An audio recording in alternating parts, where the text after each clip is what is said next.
জিল্লু খায়া দে, জিল্লু খায়া দে, জিল্লু খায়া দে, জিল্লু খায়া দে। গতকালকে প্রিন্স দেখছি, আজকে রাক্ষস দেখলাম। প্রিন্সের থেকে এটা ভালো। অসাধারণ অসাধারণ। আপু সিয়ামের অভিনয় কেমন লেগেছে? অনেক অনেক। আমরা একটা ডায়লগ শুনতে চাই। জিল্লু খায়া দে। সিয়ামের অভিনয় কেমন লেগেছে? অনেক ভালো লেগেছে। একটু ডায়লগটা শুনি। এই জিল্লু খায়া দে। Perfect perfect. কোনটা দেখেছেন? রাক্ষস দেখেছি, আর সবচেয়ে বেস্ট পার্ট ছিল যে সিয়াম ভাইয়ের সাথে দেখা হয়ে গেছে, ইভেন তো উনি আমাদের সবার সাথে ছবিও তুলছে। আপু ডায়লগটা জিল্লু খায়া দে। আপু কোনটা দেখেছেন? কেমন লেগেছে?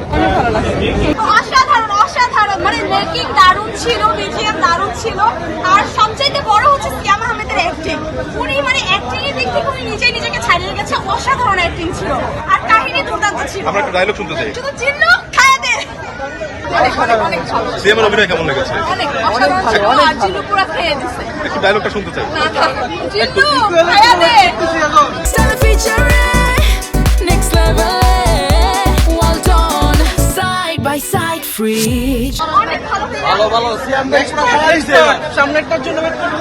আপু কেমন লাগছে? সিয়ামের অভিনয় কেমন ছিল? লাস্টে সিয়াম আহমেদ আসছে করতে।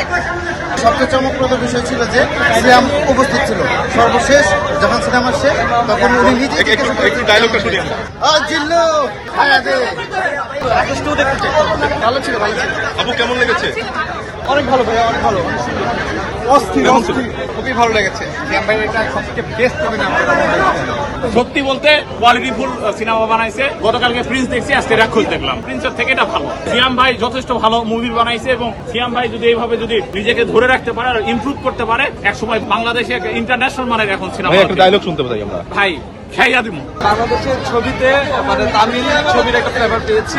বাংলাদেশে যে ভালো ছবি তৈরি হয় সেটা আসলে রাক্ষস দেখে বোঝা যায়। অথচ হচ্ছে মানুষ আবার হলমুখী হবে।